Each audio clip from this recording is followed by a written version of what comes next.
আজ জুমার দিন আসরের পর আল্লাহ তাআলার এই দুটি শক্তিশালী নাম যদি আপনি 10 বার পড়েন, আল্লাহ তাআলা আপনাকে এত ধন সম্পদ, এত টাকা পয়সার মালিক বানাবেন যা আপনি কোনোদিন কল্পনা করেননি এবং আপনি চিন্তা করেননি।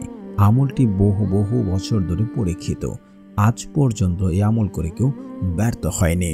আপনি শুধু আসরের পর এই আমলটি করবেন, রাত্রে কি চারদিক থেকে সুসংবাদ শুনতে শুরু করবেন, আপনার জীবনে ফলাফল আসতে শুরু করবে। আপনি অবাক হয়ে যাবেন, আল্লাহ তাআলা আপনার মনের আশাগুলো এমনভাবে পূরণ করে দিচ্ছেন এবং আপনার চাওয়া পাওয়াগুলো আল্লাহ তাআলা পূরণ করে দিচ্ছেন। আমলটি বহুবার পরীক্ষিত, আমি নিজে আমল দ্বারা ফলাফল পেয়েছি। আমলের যে নিয়ম রয়েছে, শর্ত রয়েছে, তা মেনে আমল করলে আল্লাহর কসম করে বলছি আপনার দোয়া কবুল হবে। তাই না টেনে সম্পূর্ণ ভিডিও দেখার অনুরোধ রইল। আর যারা এখনও চ্যানেলটি সাবস্ক্রাইব করেননি, দয়া করে চ্যানেলটি সাবস্ক্রাইব করে পাশে থাকবেন। জুমার দিন হচ্ছে সপ্তাহের শ্রেষ্ঠ একটি দিন। এদিন আল্লাহ তাআলা তার বান্দাদের অসংখ্য দোয়া কবুল করে থাকেন। যারা অভাবে আছেন, যার জন্য করে শান্তি, দুঃখ, কষ্ট, অভাব অনটন লেগে আছে, কোনোভাবেই যেন অভাব দূর হচ্ছে না, বিপদ আপদ কাটছে না, কোনোভাবেই যেন তার জীবনে শান্তি আসছে না।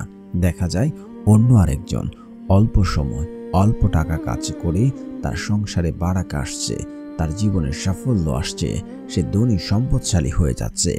আর এদিকে আপনি মাসের পর মাস, বছরের পর বছর আপনি কষ্ট করে যাচ্ছেন, মাথার ঘাম ফাই ফেলে যাচ্ছেন, কোনোভাবেই যেন মনের আশাগুলো পূর্ণ হচ্ছে না, আপনার চাওয়া পাওয়াগুলো আপনি পূরণ করতে পারছেন না। কি করবেন তাও চিন্তা করে পারছেন না। যদি আপনি এমন অবস্থায় থেকে থাকেন, আর আজ শুক্রবার আসরের পর আল্লাহ তাআলার কাছে দোয়া করুন, আল্লাহ তাআলা আপনার চাওয়া পাওয়া পূরণ করে দেবেন। আমাদের মাঝে এমন অনেক হাজার হাজার যুবক ভাই রয়েছেন, বেকার রয়েছেন, চাকরি নেই, ভালো কোনো দেশে যাবে তাও করতে পারছেন না, বিদেশে রয়েছেন, সেখানে বিপদে রয়েছেন, দেশে পাঠিয়ে দেবে, চাকরি নেই, কাজ নেই, টাকা পয়সা নেই। যদি এমনটাই দেখে থাকেন, আজ জুমার দিন আসরের পর যদি আপনারা চান, আল্লাহ তাআলা আপনাদের যে কোনো চাওয়া পূরণ করবেন। কারণ আল্লাহ তাআলা পবিত্র কোরআনে বলেন, উদউনি আস্তাজিব লাকুম, তোমরা আমাকে ডাকো, আমি তোমাদের ডাকে সাড়া দেব। আল্লাহ তাআলা আরো বলেন, তোমরা আমার কাছে দোয়া করো, আমি তোমাদের দোয়া কবুল করব। আল্লাহ রাসূল সাল্লাল্লাহু আলাইহি ওয়াসাল্লাম ইরশাদ করেন, যখন কোনো বান্দা আল্লাহ তাআলার কাছে দুহাত তুলে দোয়া করেন, আল্লাহ তাআলা ওই সকল বান্দার হাতকে খালি হাতে ফেরত দিতে লজ্জাবোধ করেন। আল্লাহ তার বান্দাদের চাওয়া পাওয়া কখনোই খালি হাতে দেন না। যদি চাওয়ার মতো চাইতে পারেন, চাওয়ার মাঝে আল্লাহ তাআলার কাছে একতার সাথে বিশ্বাস রেখে, পূর্বে পাপের জন্য লজ্জিত হয়ে আপনি যদি কন্দনরত অবস্থায় আল্লাহ তাআলার কাছে চান, আল্লাহর কসম করে বলছি আপনার চাওয়া পাওয়া আল্লাহ তাআলা পূর্ণ করবে। আর দোয়াই কেবল পারে মুমিনের ভাগ্য পরিবর্তন করতে। আল্লাহ তাআলা আমাদের রিজিক, তকদির এগুলো আগে লিপিবদ্ধ করে রেখেছেন আমাদের সৃষ্টি হওয়ার 50,000 বছর আগে। কিন্তু আল্লাহ তাআলা এমন কিছু রেখেছেন যা আমরা আমলের মাধ্যমে, চেষ্টার মাধ্যমে পরিবর্তন করতে পারবো।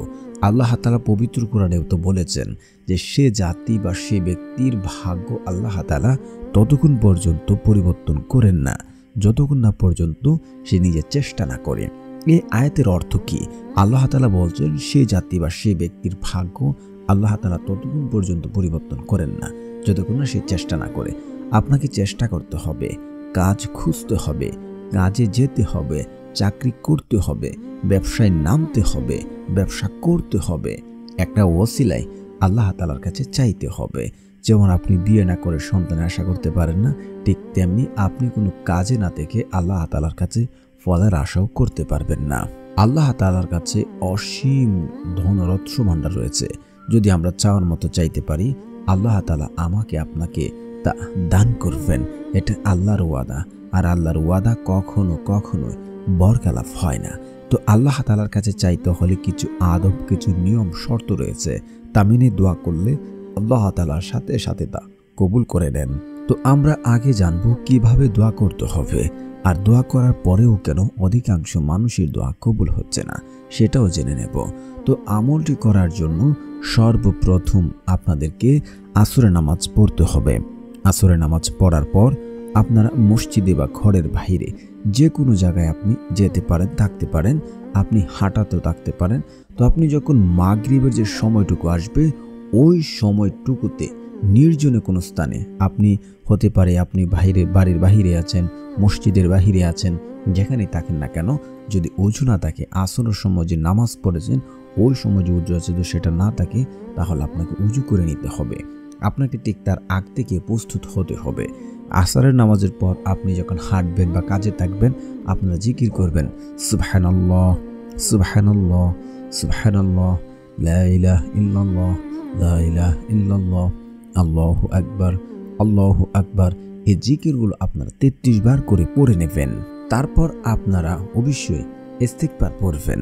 ইস্তিগফারের অত্যন্ত গুরুত্বপূর্ণ। আপনার আবু দাউদ হাদিস নাম্বার 1518 যাচাই করবেন। যে ব্যক্তি ইস্তিগফার পড়ে আল্লাহ তাআলা তাকে অধিকাংশ বিপদ আপদ থেকে বাঁচান। আপনি অবাক হয়ে যাবেন, যদি আপনার ঘরে স্টিল নাও এখন কোন অভাব, দারিদ্রতা, বিপদ আপদ থেকে থাকে, আল্লাহ তাআলা তা দূর করে দেবেন নিজ কুদরতিভাবে। এবং শুধু তাই নয়, আপনাকে আল্লাহ তাআলা এমন সকল জায়গা থেকে, এমন সকল উৎস থেকে রিজিকের ব্যবস্থা করে দেবেন যা আপনি কোনোদিন কল্পনা করেননি, আপনি চিন্তাও করেননি, আপনি কল্পনাই করতে পারবেন না। আল্লাহ তাআলা আপনাকে এমন সকল জায়গা থেকে, এমন সকল উৎস থেকে রিজিকের ব্যবস্থা করে দেবেন। সবচেয়ে বড় পুরস্কার হচ্ছে বেশি বেশি ইস্তিগফার পড়লে আল্লাহ তাআলা ওই ব্যক্তিকে মুস্তাজাবুদ দাওয়া বানিয়ে দেন। মুস্তাজাবুদ দাওয়া তাদেরকে বলা হয় যার আল্লাহ তাআলার কাছে দোয়া করতে দেরি হয়, তার দোয়া কবুল হতে এক মুহূর্ত আল্লাহ তাআলা দেরি করেন না, সাথে সাথে দোয়া কবুল করে নেন। তো অনেকে ভুলভাবে ইস্তিগফার পড়ে, অনেকে বলে আস্তাগফিরুল্লাহ আস্তাগফিরুল্লাহ আস্তাগফিরুল্লাহ আস্তাগফিরুল্লাহ। এইভাবে পড়বেন না, আপনারা পড়বেন আস্তাগফিরুল্লাহ আস্তাগফিরুল্লাহ আস্তাগফিরুল্লাহ আস্তাগফিরুল্লাহ আস্তাগফিরুল্লাহ আস্তাগফিরুল্লাহ। এইভাবে আপনারা পড়বেন। তারপর আপনাকে অবশ্যই রাসূল সাল্লাল্লাহু আলাইহি ওয়াসাল্লামের উপরে দুরূদ শরীফ পড়তে হবে। যে ব্যক্তি সকাল সন্ধ্যায় রাসূল সাল্লাল্লাহু আলাইহি ওয়াসাল্লামের উপরে দুরূদ শরীফ পড়েন, আল্লাহ রাসূল সাল্লাল্লাহু আলাইহি ওয়াসাল্লাম বলেন, সে ব্যক্তি কিয়ামতের দিন রাসূল সাল্লাল্লাহু আলাইহি ওয়াসাল্লামের কাছাকাছি থাকবেন। তো আপনারা সবসময় চেষ্টা করবেন দুরূদ শরীফ পড়ার জন্য। আর দুরূদবিহীন দোয়া কবুল করা হয় না, সেটা আসমানে গিয়ে ঝুলন্ত অবস্থায় থাকে। আপনারা অবশ্যই রাসূল সাল্লাল্লাহু আলাইহি ওয়াসাল্লামের উপরে প্রথমে 3 বার এবং শেষে 3 বার দুরূদ শরীফ পড়বেন। আল্লাহুম্মা সাল্লি আলা মুহাম্মাদ ওয়া আলা আলি মুহাম্মাদ কামা সাল্লাইতা আলা ইব্রাহিম ওয়া আলা আলি ইব্রাহিম ইন্নাকা হামিদুম মাজিদ। আল্লাহুম্মা বারিক আলা মুহাম্মাদ ওয়া আলা আলি মুহাম্মাদ কামা বারাকতা আলা ইব্রাহিম ওয়া আলা আলি ইব্রাহিম ইন্নাকা হামিদুম মাজিদ। তারপর অবশ্যই আপনারা একবার সূরা ফাতিহা, 3 বার সূরা ইখলাস পড়বেন। তারপর আল্লাহ তাআলার এই দুটি শক্তিশালী নাম পড়ে নেবেন। তো প্রিয় বন্ধুরা, যারা এই চ্যানেলটি সাবস্ক্রাইব করবেন তাদেরও মনের আশা পূর্ণ হবে ইনশাআল্লাহ। আল্লাহ তাআলার প্রথম শক্তিশালী নামটি হচ্ছে ইয়া আল্লাহু, ইয়া আল্লাহু, ইয়া আল্লাহু, ইয়া আল্লাহু। তারপর আপনারা পড়ে নেবেন ইয়া গনিয়ু, ইয়া গনিয়ু, ইয়া গনিয়ু, ইয়া গনিয়ু। এখানে ইসমে আজম নাম রয়েছে আল্লাহ তাআলার। আর যদি কেউ ইসমে আজম পড়ে আল্লাহ তাআলার কাছে চায়, আল্লাহ তাআলা তার চাওয়া পূর্ণ করেন, তার মনের আশাগুলো পূর্ণ করেন।